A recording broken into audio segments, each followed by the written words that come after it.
En aquel tiempo estaba Jesús hablando a la gente cuando su madre y sus hermanos se presentaron fuera tratando de hablar con él. Uno se lo avisó: oye, tu madre y tus hermanos están fuera y quieren hablar contigo. Pero él contestó al que le avisaba: ¿quién es mi madre y quiénes son mis hermanos? Y señalando con la mano a los discípulos dijo: estos son mi madre y mis hermanos.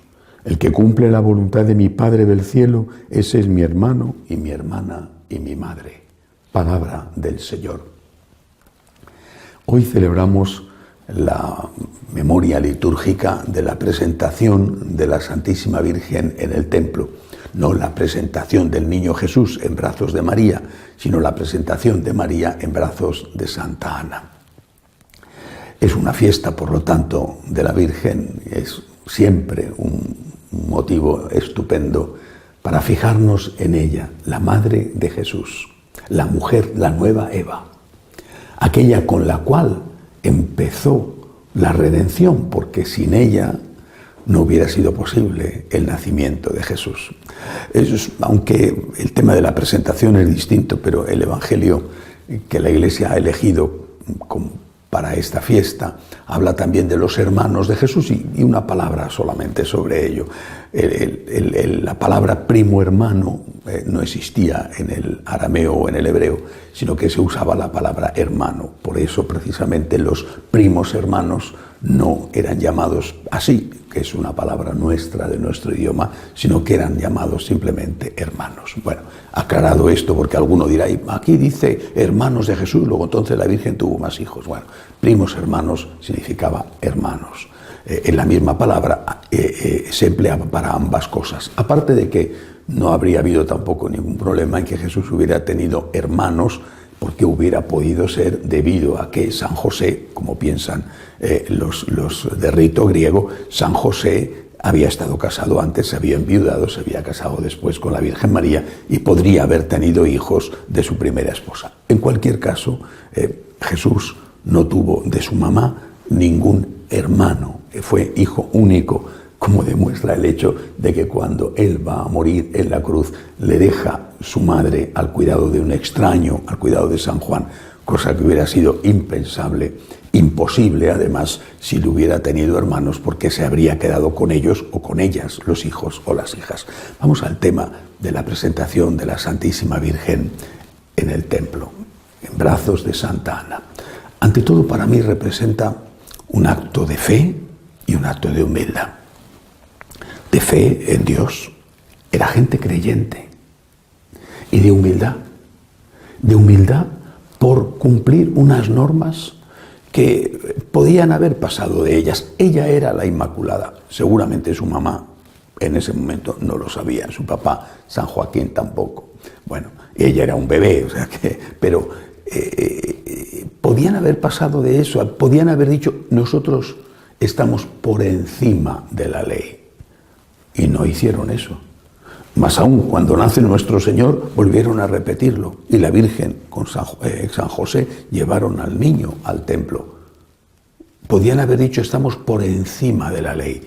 La humildad se demuestra en eso también. También a mí me afecta, me implica, me obliga la ley.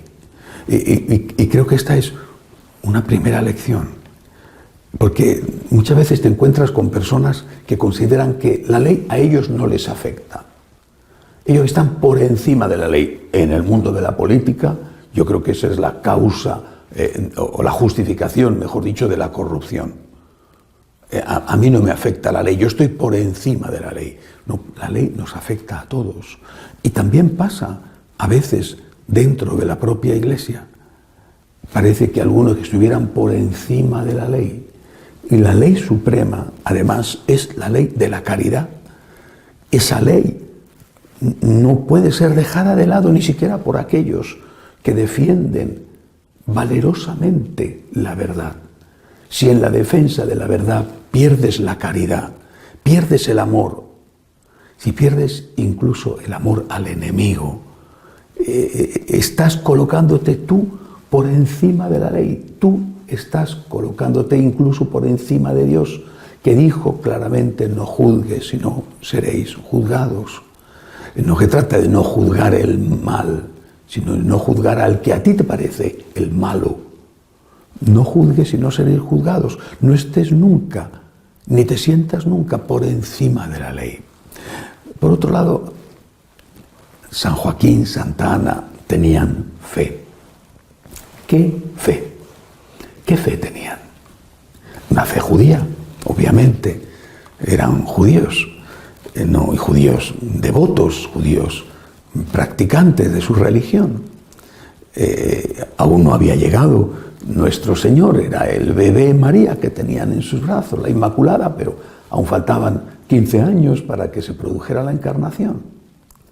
Eran judíos que creían en Dios, que creían en el poder de Dios, en la misericordia de Dios, en la justicia de Dios. Creían en Dios. Y esta fe, la fe de nuestros padres, hoy, por parte de muchos, ya no existe. Es incluso ridiculizada. Es, dicen algunos, dentro de la propia Iglesia también, es una fe infantil. Hay que madurarla. La fe tiene que madurar, porque esa es una fe infantil. Creer en Dios, creer en la creación, creer en la vida eterna, en el premio y en el castigo. Esa es una fe infantil, dicen. Es una fe infantil. Creer en los milagros es una fe infantil. Tu fe tiene que madurar. Es un tema tan importante que da para mucho. Solamente quiero decir que la maduración de la fe viene por la caridad y no por la pérdida de la fe. San Joaquín y Santa Ana tenían fe. Y tenían fe en el amor de Dios, en el poder de Dios, en la justicia de Dios, en la existencia de Dios. Esta es la fe que transmitieron a su hija. Y porque tenía esta fe, le dijo al ángel: aquí está la esclava del Señor. Si hubiera tenido una fe madura, de la que algunos dicen que es madura, le habría dicho al ángel, si es que el ángel se hubiera presentado, le habría dicho al ángel: oye, búscate a otra, que yo tengo que salir de fiesta esta noche con unas amigas. Démosle gracias a Dios por la fe de San Joaquín y Santa Ana, por la fe de nuestros padres. Y no olvidemos que la fe madura es la fe del amor, la fe que se transforma en la caridad. Que así sea.